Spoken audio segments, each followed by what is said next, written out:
المیہ ہے کہ مسلمان نے اس سے یہ ذمہ داری ڈالی ہے مولویوں پہ. یہ کتابیں ان کتابوں میں ایک کتاب قرآن بھی ہے جو کہ موجود ہے. اس کتاب میں اور دیگر جتنی بھی کتابیں ہیں، حتیٰ کہ جو آسمان سے کتابیں نازل ہوئیں، تورات ہے، انجیل ہے، زبور ہے، صحف ابراہیم ہے، صحف موسیٰ ہے، قرآن کے علاوہ جتنی بھی آسمانی کتابیں ہیں، ان میں ایک بنیادی فرق ہے جو اللہ تعالیٰ نے یہاں اس آیت میں بیان کیا ہے. ذالک الکتاب لا ریب فیہ. کسی کتاب کو بھی بندہ جب پڑھتا ہے، نہ دینی ہو یا دنیاوی ہو، اس کے سر ورق پہ کچھ عبارت لکھی ہوتی ہے، اور وہ عبارت اس کا خلاصہ یہ ہوتا ہے کہ ہم نے اپنی طرف سے پوری کوشش کی ہے. آپ سکولوں کی کتابیں اٹھا کے دیکھ لیں، کالج یونیورسٹی کی کتاب اٹھا کے دیکھ لیں، ہم نے اپنی طرف سے پوری کوشش کی ہے. پھر بھی اگر اس میں کوئی کمی، کوئی کوتاہی رہ گئی ہو تو ہمیں اس پہ مبتلا کر دیا جائے. ہمارے مدارس کی کتابیں جتنی ہیں ان سب کی شروع میں یہ عبارت لکھی ہوتی ہے کہ بھائی ہم نے اپنی وسعت اور استعداد کے مطابق اس کو صحیح لکھنے کی کوشش کی ہے. پھر بھی انسانی خطا کا امکان ہے. اگر کہیں کوئی ممکن ہو خطا کا امکان اور کوئی بندہ اس پہ مطلع ہو تو ہمیں اس پہ آگاہ کرے. ایک واحد کتاب ہے جس کو قرآن کہتے ہیں کہ اس کے سر ورق پہ رب تعالیٰ نے ایک عبارت لکھی ہے جو انسانوں میں سے کسی نے اپنی کتاب کی شروع میں نہیں لکھی، اور وہ ہے ذالک الکتاب لا ریب فیہ. اس کے علاوہ کائنات میں تورات آسمانی کتاب ہے، اس کے شروع میں بھی یہ عبارت نہیں ہے. انجیل آسمانی کتاب ہے، اس کے شروع میں بھی یہ عبارت نہیں ہے. تبھی تو ان کے حصے بکھرے ہو گئے. عیسائیوں کے مختلف گروہ ہیں، ہر گروہ کے پاس انجیل ایک جیسی نہیں ہے. آپ کے مشہدے اور متے کے جو عیسائی ہیں، جو نسخہ انجیل کا ان کے پاس ہے، وہ شاید لاہور والوں کے پاس وہ نسخہ نہ ہو. لاہور والوں کے پاس جو نسخہ ہے وہ سندھ والوں کے پاس نسخہ نہیں، وہاں نسخہ بدل جاتا ہے. انجیل ایک نہیں ہے، انجیل کے ساتھ 8 نسخے ہیں. ہر ایک نسخے والا کہتا ہے جو میرے پاس نسخہ ہے یہ صحیح ہے، اور دوسروں کے پاس جو نسخہ ہے نا وہ صحیح نہیں. ملک پاکستان کے اندر جو انجیل کا نسخہ ہے، تورات کا نسخہ ہے، وہ باہر ممالک کے اندر جو نسخے ہیں وہ سیم نہیں ہے. ایک واحد کتاب ہے قرآن کہ جو نسخہ آج میرے ہاتھ میں ہے، یہی نسخہ پورے پاکستان کی ہر مسجد میں، ہر بندے کے ہاتھ میں ہے. جو نسخہ یہاں پاکستان میں ہے وہی نسخہ امریکہ میں جو مسلمان ہیں ان کے ہاتھ میں بھی ہے. اور اگر کوئی بندہ جرأت کرتا ہے، اور ہزاروں دفعہ یہ جرأتیں ہو چکی ہیں، اور خصوصاً قادیانی لابی یہ وقتاً فوقتاً شرارتیں کرتے ہیں قرآن پاک کے اندر رد و بدل کرنے کی، کسی نہ کسی آیت کے اندر ترمیم اور تبدیلی کرنے کی. اللہ ذوالجلال کی قسم کہ اللہ نے جو وعدہ کیا ہے اِنَّا نَحْنُ نَزَّلْنَا الذِّكْرَ وَإِنَّا لَهُ لَحَافِظُونَ، کہ اس قرآن کو اتارنے والے بھی ہم ہیں اور اس قرآن کی حفاظت کرنے والے بھی ہم ہیں۔ رب جب سے قرآن اترا ہے آج تک اور قیامت کی صبح تک اپنا وعدہ نبھا رہا ہے، اور اللہ نے اس کی حفاظت اس طرح کی ہے کہ ہر بندہ، ہر دور کا ہر کافر جب بھی اس نے کبھی کوشش کی اس کو الٹے منہ کی کھانی پڑ گئی اور الٹے پاؤں گرا۔ رب تعالیٰ نے اس قرآن کی حفاظت کی ہے۔ ہر آسمانی کتاب یا غیر آسمانی کتاب اس کے سر ورق پہ یہ عبارت نہیں جو قرآن کے سر ورق پہ یہ عبارت موجود ہے، ذالک الکتاب لا۔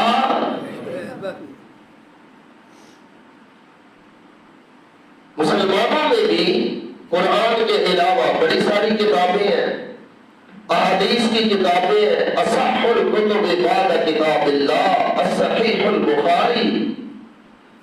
امت کی اکثریت اس بات پہ متفق ہے کہ اللہ کی کتاب قرآن کے بعد سب سے صحیح ترین کتاب اگر اس روئے زمین پہ ہے اللہ کی کتاب کے بعد، سند کے اعتبار سے اور احادیث کے متن کے اعتبار سے، روایت کے اعتبار سے اگر سب سے صحیح ترین اگر کوئی کتاب ہے تو وہ صحیح بخاری ہے، پھر اس کے بعد مسلم ہے، پھر اس کے بعد ترمذی ہے، موطئ ہے، فلاں۔ لیکن کسی حدیث کی کتاب کے شروع میں بھی یہ عبارت نہیں جو اللہ نے قرآن کے شروع میں ذکر کی ہے، ذالک الکتاب لا ریب فیہ۔ توحید بخاری کے کتنے راویوں پہ جرا ہے، بخاری شریف کی کتنی احادیث پہ جرا ہے، اور بخاری شریف کی کتنی احادیث پہ علماء نے بحث کی ہے، جو اللہ کے قرآن کے بعد سب سے صحیح ترین کتاب ہے، اس کی بھی کئی احادیث پہ علماء نے جرا اور کئی احادیث پہ علماء نے کلام کیا، لیکن الف لام میم کے شروع سے ہونے والی کتاب اور والناس پہ جا کے ختم ہونے والی کتاب، اس کے کسی ایک لفظ بھی کسی عالم نے اور کسی مکتبہ فکر کے کسی مفتی نے کلام نہیں کی۔ ہر ایک کا اتفاق ہے کہ یہ شروع سے لے کر آخر تک سب سے اصح کتاب ہے، اس کے کسی لفظ پہ بحث نہیں ہو سکتی، اس لیے کہ لا ریب فیہ، اس میں کوئی ریب نہیں ہے، اس میں کوئی شک نہیں ہے۔ کسی بھی کتاب پہ اگر کوئی بندہ شک کرتا ہے تو کافر نہیں ہوگا، یہ ذہن میں رکھیے گا۔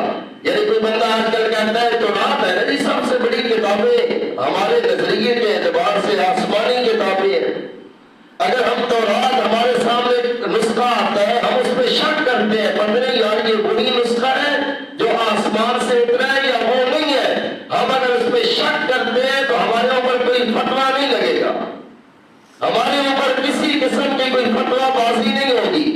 انجیل ہے، زبور ہے، کسی بھی آسمانی کتاب کے اوپر جرا کرنے سے اور انگلی اٹھانے سے بندہ کافر نہیں ہوتا۔ بخاری اور مسلم اور ترمذی اور ابو داؤد احادیث کی کتابیں، ان میں اگر کسی حدیث میں بندہ شک کرے تو وہ علم کی بنیاد پہ تو وہ بندہ اس پہ فتویٰ نہیں لگتا۔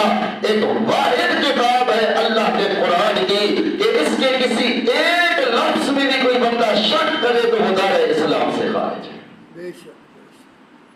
یہ ایک سمجھنے کا پوائنٹ ہے کہ یہ عام کتاب نہیں ہے، یہ کوئی روایتی کتاب نہیں ہے جو ہمارے پاس ہے، ہماری مساجد اس سے آباد ہے، ہمارے حفاظ اور قراء اور علماء اس کو پڑھتے اور سنتے اور سناتے ہیں۔ یہ کوئی عام سبجیکٹ نہیں ہے، یہ ذالک الکتاب لا ریب فیہ والا ٹائٹل جس کتاب کا ہے یہ وہ کتاب ہے کہ اس میں شک نہیں ہو سکتا، اس کے نظریے میں شک نہیں، اس کے احکامات میں شک نہیں، اس کی عبادات میں شک نہیں، اس کے احکامات میں شک نہیں، اس کی جنت جہنم کے بیان کردہ جو بشارتیں اور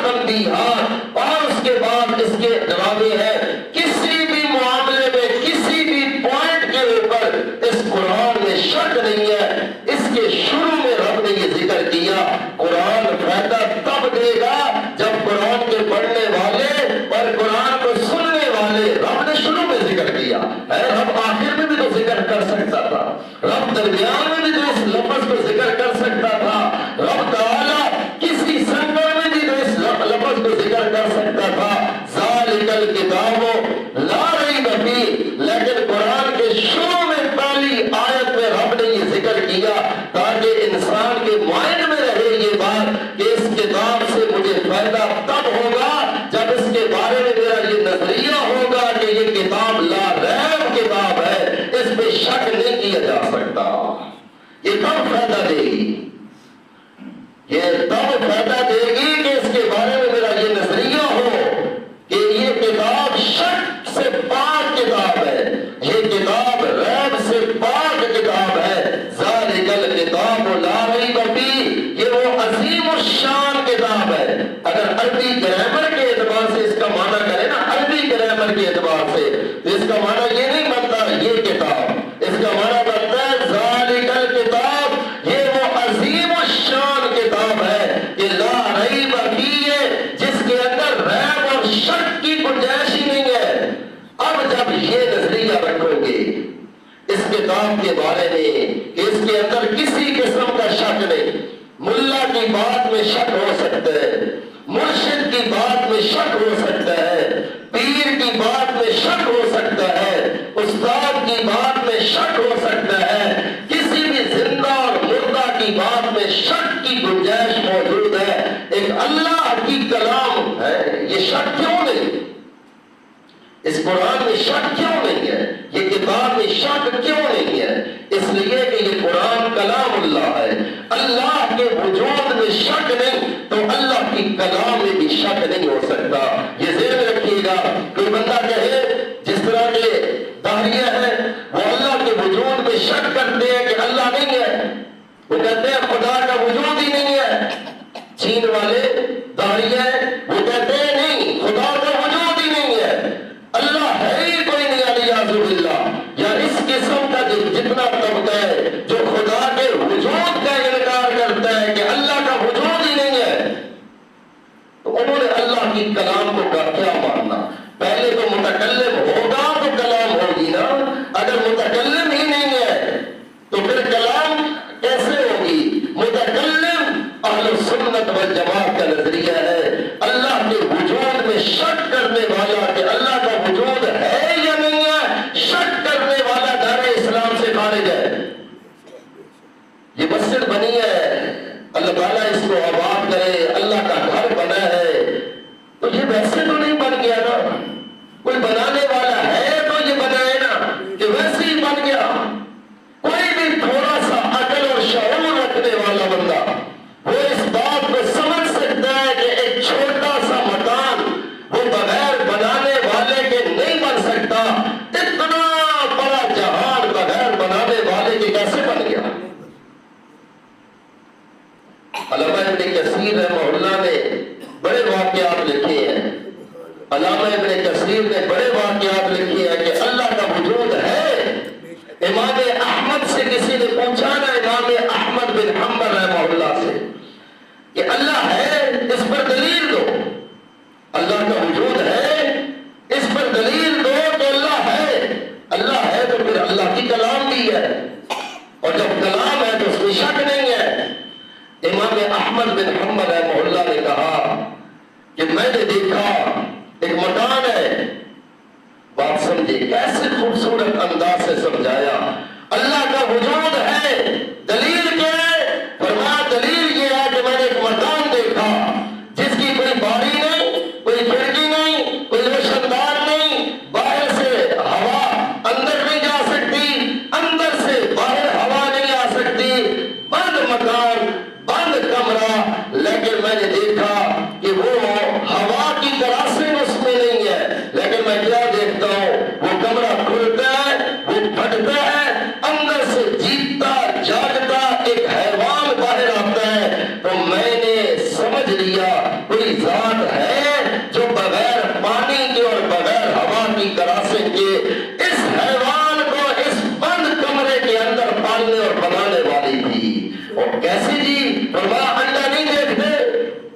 امام احمد نے کہا انڈا نہیں دیکھتے، کوئی باری نہیں، کوئی سوراخ نہیں، کوئی مکان کا دروازہ نہیں، کوئی ہوا کی کراسنگ نہیں، لیکن اس کے باوجود کچھ عرصے کے بعد جب مرغی کے نیچے سے وہ انڈا رکھا جائے تو وہی انڈا جس سے ہوا کی کراسنگ نہیں ہے وہی انڈا پھٹتا ہے اور اندر سے ایک بچہ جیتتا جاگتا باہر آتا ہے۔ تو یہ اس بات کی دلیل نہیں ہے کہ اس بچے کو اس انڈے کے اندر بنانے والی ذات موجود ہے۔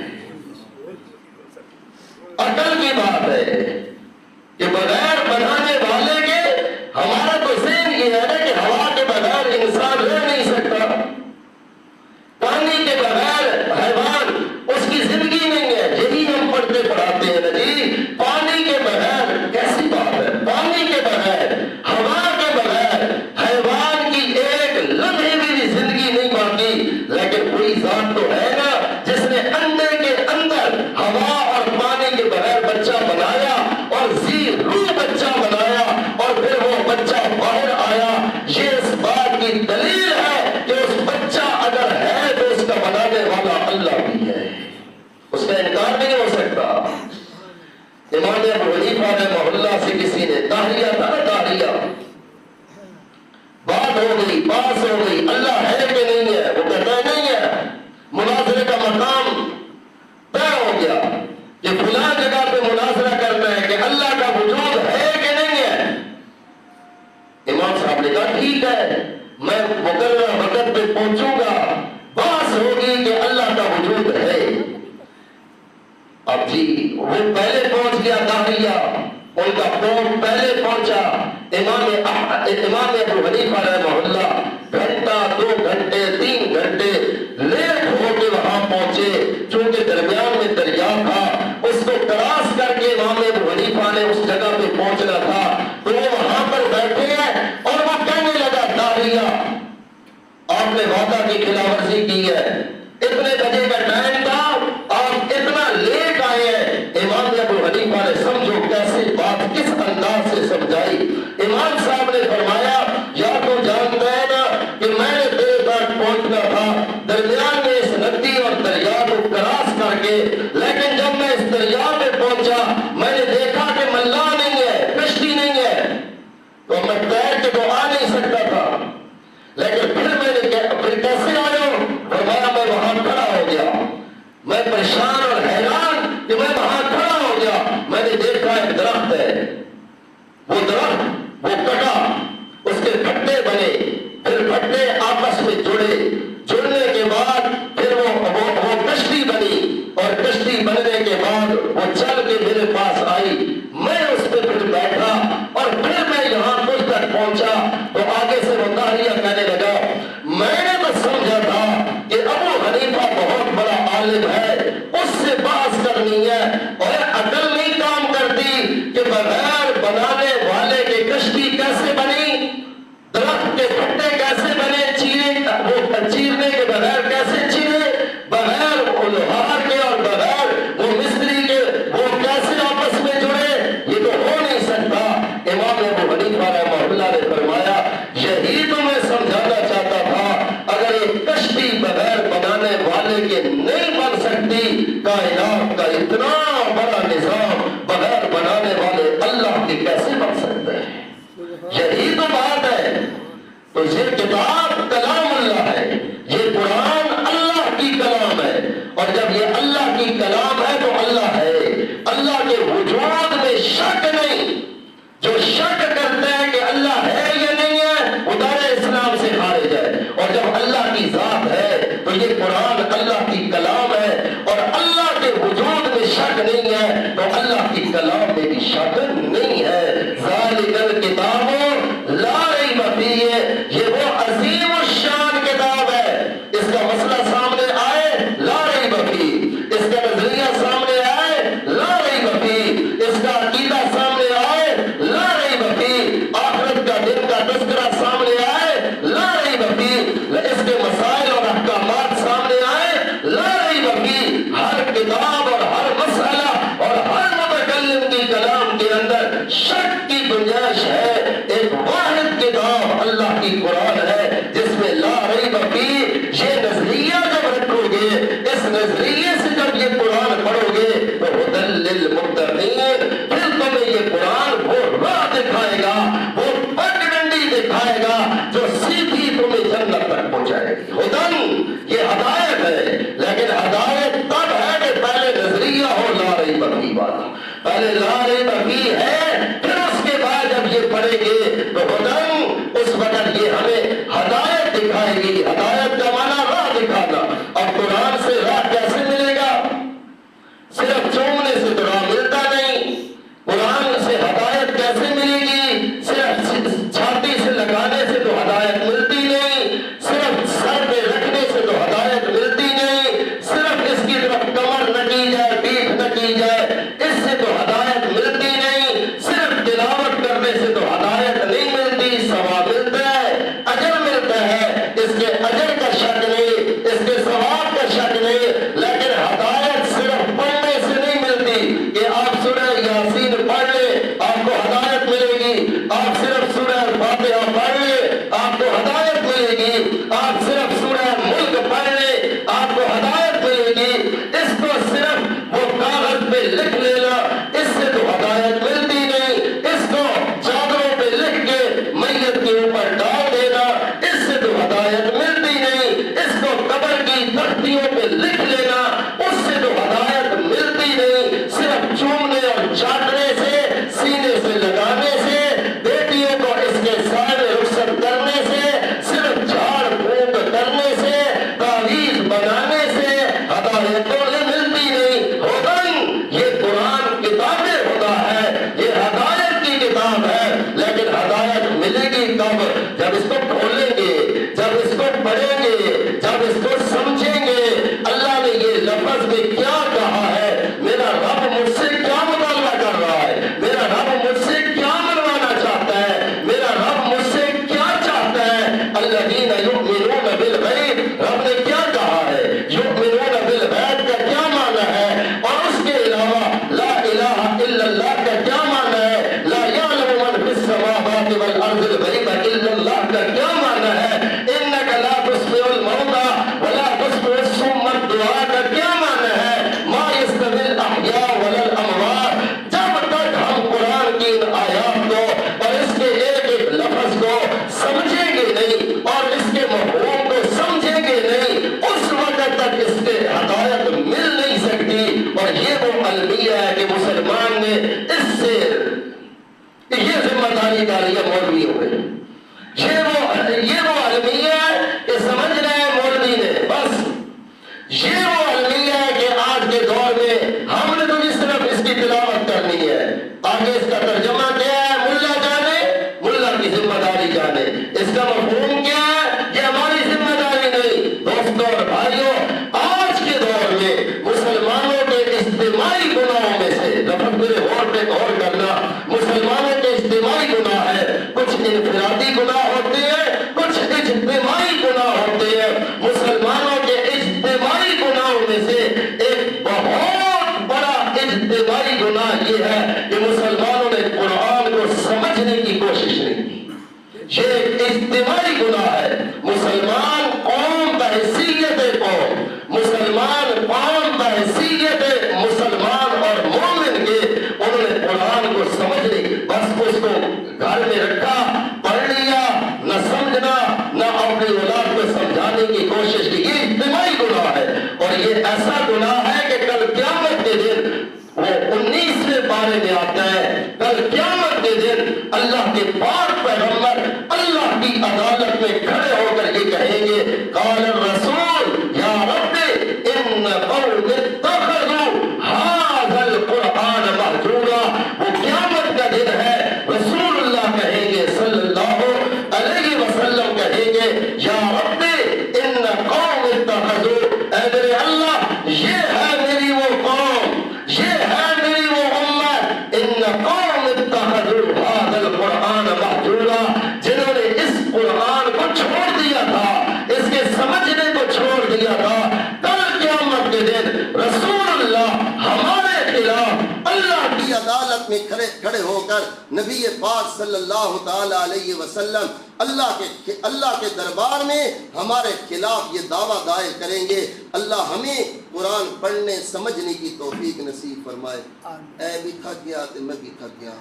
اللہ تعالیٰ